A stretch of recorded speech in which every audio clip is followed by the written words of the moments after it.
दरअसल उत्तर प्रदेश के अंबेडकर नगर में 11 जून 2023 को थाना बेवाना के अंतर्गत आने वाले गांव भीतरीडीह से करीब 500 मीटर दूर रत्नेश पाठक का कक्षा 8 तक एके पब्लिक स्कूल है, जो पिछले 2 साल से बंद है, जिससे यह स्कूल खंडर में तब्दील होता जा रहा है। स्कूल से करीब 100 मीटर दूर 11 जून की सुबह रेस लगाने आए कुछ लड़कों ने धुआं उठते हुए देखा। उस बंद पड़े स्कूल से धुआं उठते देख लड़कों को हैरानी हुई, क्योंकि ठंड का महीना तो था नहीं जिससे सोचा जाए कि कोई आग जलाकर सेक रहा हो।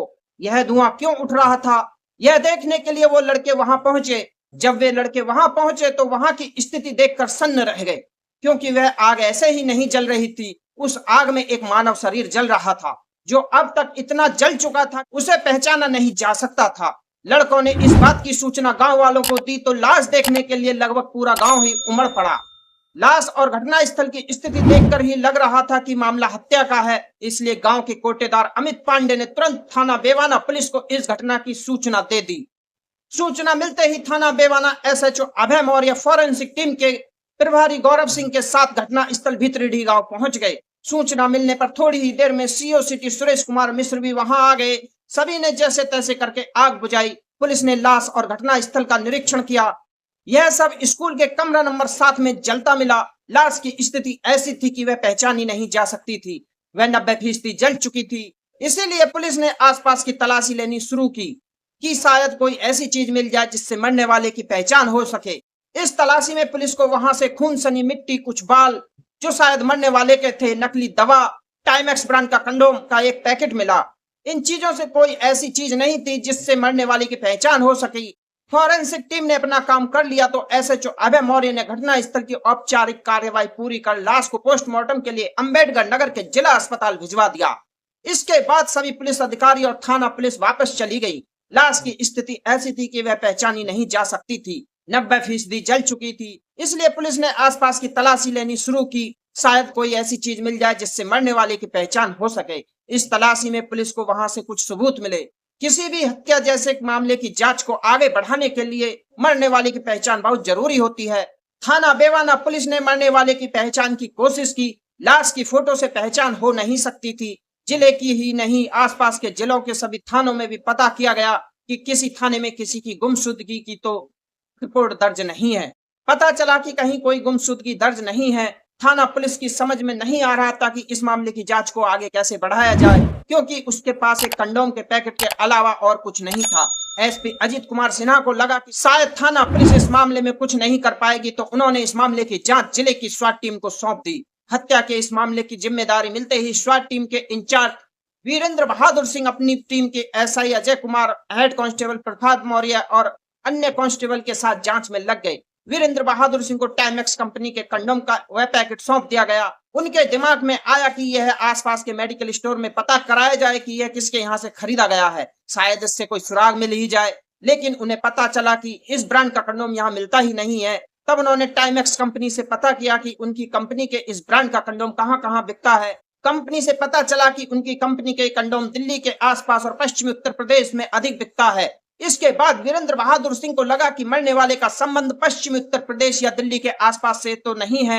आजकल जांच में मोबाइल नंबर भी पुलिस की बहुत मदद कर रहा है, लेकिन मोबाइल नंबर तो तब मिलता जब कोई सुराग मिलता। इसी क्रम में स्वाट प्रभारी वीरेंद्र बहादुर सिंह ने 10 जून और 11 जून को भीतरीडीह गांव में जितने भी मोबाइल नंबर एक्टिव थे, सभी की डिटेल यानी डंप डाटा निकलवाया। इसमें इतने नंबर थे कि सभी की जांच तो नहीं की जा सकती थी। इसके अलावा ऐसे भी नंबर थे जो आ रहे थे और जा रहे थे। उन्हें पता चला कि टाइमेक्स कंपनी पश्चिमी उत्तर प्रदेश में ज्यादा बिकता है, इसलिए उनके दिमाग में आया कि सबसे पहले यह पता किया जाए कि इन नंबरों में कोई पश्चिमी उत्तर प्रदेश का नंबर तो नहीं है। इसलिए उन्होंने इन नंबरों में से उन नंबरों के बारे में पता लगाने का निश्चय किया जो पश्चिमी उत्तर प्रदेश के हों, क्योंकि कंडोम कंपनी ने बताया था कि उसका टाइमेक्स कंडोम पश्चिमी उत्तर प्रदेश में अधिक बिकता है। प्राप्त नंबरों में से 12 नंबर ऐसे मिले जो पश्चिमी उत्तर प्रदेश के थे। इनमें 4 नंबर ऐसे थे जो जिला सहारनपुर के थे। जिस तरह हत्या करके लाश को जलाया गया था, उससे पुलिस को लग रहा था कि हत्यारे एक से अधिक थे। इसलिए जब सहारनपुर के 4 नंबर एक साथ मिले तो पुलिस को लगा कि कहीं हत्या का संबंध इन्हीं लोगों से तो न हो। इसलिए अब पुलिस का पूरा ध्यान इन्हीं नंबरों पर जम गया। स्वाट टीम ने एक नंबर पर कॉल किया तो उसे किसी महिला ने उठाया। पूछने पर उसने बताया कि सहारनपुर से 4 लोग अंबेडकर नगर में सर्कस लगाने गए हैं। अब पुलिस ने उन 4 फोन नंबरों को रडार पर ले लिया जो हत्या के समय भीतरी में थे। इन 4 नंबरों में से एक नंबर तो बंद हो चुका था। अब बचे 3 नंबर। पुलिस को अब इन 3 नंबरों के बारे में पता करना था। पुलिस ने नंबर देने वाली यानी ये जिन कंपनियों के सिम थे उन कंपनियों से सभी के पते निकलवाए तो ये सभी सहारनपुर के रहने वाले थे। पता मिल जाने के बाद वीरेंद्र बहादुर सिंह इन नंबर वालों को गिरफ्तार करने के लिए अपनी टीम के साथ सहारनपुर के लिए रवाना हो गए। सहारनपुर पहुंचकर वीरेंद्र बहादुर सिंह की टीम ने स्थानीय पुलिस की मदद से 3 लोगों को गिरफ्तार कर लिया। इनके नाम थे इमरान, फरमान और इरफान। तीनों को गिरफ्तार करके अंबेडकर नगर लाया गया, जहां तीनों से पूछताछ शुरू हुई। पहले तो तीनों पुलिस को चकमा देते रहे, पर पुलिस के पास तो इस बात के सबूत थे कि हत्या वाली रात ये तीनों अंबेडकर नगर में मौजूद थे। इसलिए पुलिस ने जब सख्ती से पूछा कि वे लोग सहारनपुर से इतनी दूर यहाँ क्या करने आए थे, और आए 4 लोग थे तो जबकि चौथे का फोन बंद है। तीनों के पास पुलिस के इस सवाल का कोई जवाब नहीं था। तब मजबूर होकर इन्हें सच्चाई उगलनी पड़ी। तीनों ने हत्या का अपना अपराध स्वीकार कर लिया। उन्होंने बताया कि मारा गया व्यक्ति इनका साथी अजब सिंह था। तीनों ने मिलकर उसकी हत्या की थी और स्कूल के फर्नीचर से जलाने की कोशिश की। इसके बाद तीनों ने हत्या की जो कहानी सुनाई वो इस प्रकार थी। जिसकी हत्या हुई थी उसका नाम अजब सिंह रंगीला था, जिसकी उम्र 25 वर्ष की होगी। वह सर्कस का कलाकार था, यानी सर्कस में करतब दिखाने का काम करता था। उसी के सर्कस में इमरान, फरमान और इरफान भी काम करते थे। एक साथ काम करने की वजह से इन सभी का एक दूसरे के घर भी आना जाना था। अजब सिंह इमरान के घर कुछ ज्यादा ही आता जाता था। इसी आने जाने में अजब सिंह को इमरान की बहन से प्यार हो गया। इमरान की बहन को भी अजब सिंह अच्छा लगता था, इसलिए वह भी अक्सर अजब सिंह से मिलने, उसका सर्कस देखने के बहाने जाती रहती। जब आग दोनों को लगी हो तो मिलन होने में कहाँ देर लगती। अजब सिंह और इमरान की बहन एकांत में मिलने लगे। जब इसकी जानकारी इमरान को हुई तो भला वह इस बात को कैसे सहन कर सकता था। उसने बहन को भी रोका और अजब सिंह को भी रोका, लेकिन न अजब सिंह माना और न उसकी बहन। तब इमरान ने बहन को बाहर निकलने पर प्रतिबंध लगा दिया। अब प्रेमी से मिलना तो मुश्किल हो गया, वह फोन पर ही बातें करने लगे। फोन पर दोनों की बातें लगातार होती रहीं। इमरान को पता चला कि अजब सिंह का प्रेम प्रसंग सर्कस में भी काम करने वाली एक लड़की से भी है, जो पहले उसके साथ सर्कस में काम करती थी। वह लड़की कोई और नहीं, सर्कस में ही काम करने वाले और हत्या में शामिल इरफान की बहन थी। इसलिए वह अजब सिंह से और नाराज था, क्योंकि एक और तो वह अंबेडकर नगर में इरफान की बहन से संबंध बनाए था, दूसरी ओर उसकी बहन को भी बरगला रहा था। इमरान को जब पता चला कि उसकी बहन अजब सिंह भले ही नहीं मिल पा रही है, पर फोन पर उससे बातें करती रहती है, तो उसे बहुत गुस्सा आया। उसने बहन को भी रोका और अजब सिंह को भी, पर दोनों नहीं माने। बहन से कुछ कहता तो वह कह देती कि अजब सिंह उसे फोन करता है, वह क्या करे। दूसरी ओर अजब सिंह से कुछ कहता तो वह कह देता, वह अपनी बहन को क्यों नहीं रोकता। इन बातों से इमरान अजब सिंह से नाराज रहने लगा। वह मन ही मन सोच रहा था कि अजब सिंह का कुछ करना पड़ेगा।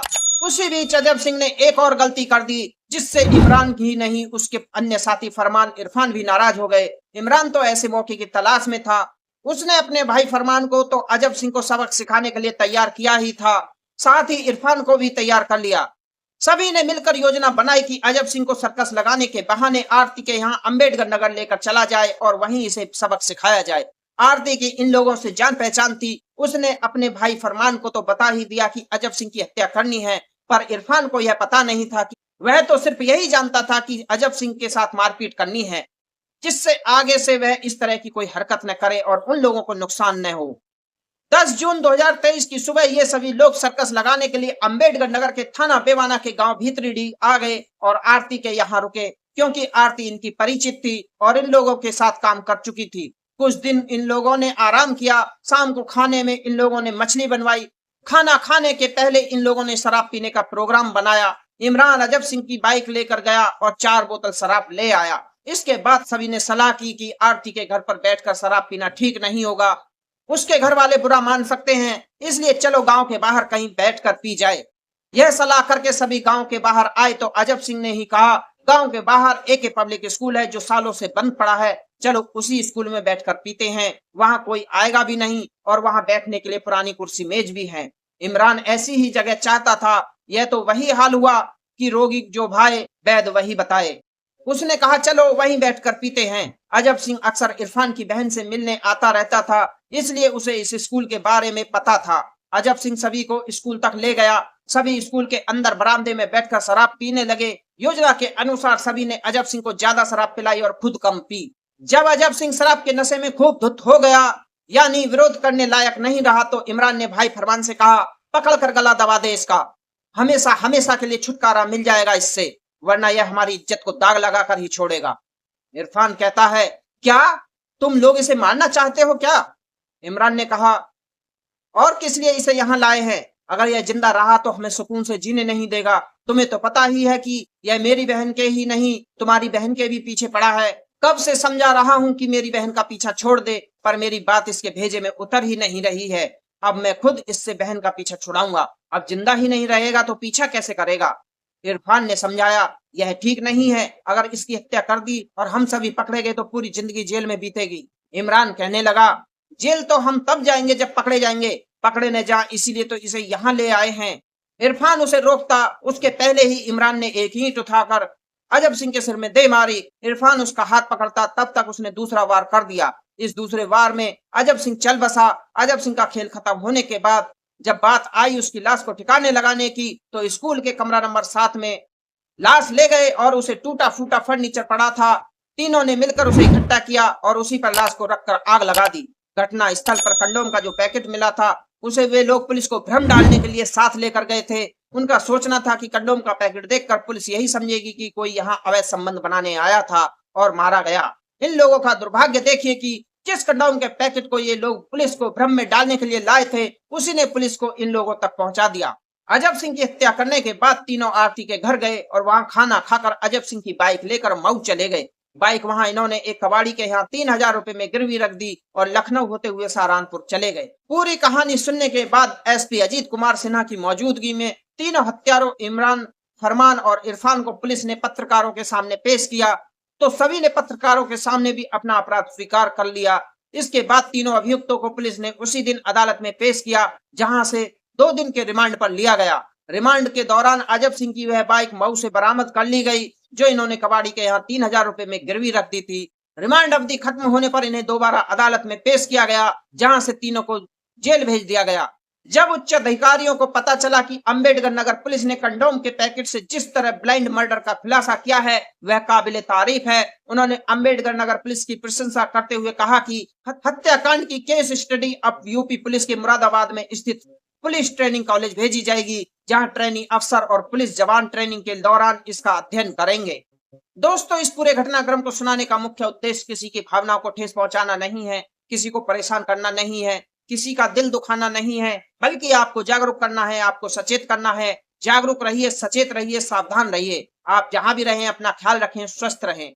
आज की वीडियो में इतना ही। वीडियो अगर अच्छी लगी तो वीडियो को लाइक, शेयर, कमेंट करें। अगर आप हमारे चैनल पर पहली बार आए हैं तो चैनल को सब्सक्राइब करें और घंटी वाले बटन को ऑल पर सेट करें, ताकि आगे आने वाली वीडियो का नोटिफिकेशन सबसे पहले आपको मिलता रहे। मिलते हैं दूसरी वीडियो में किसी नई कहानी के साथ। तब तक के लिए धन्यवाद।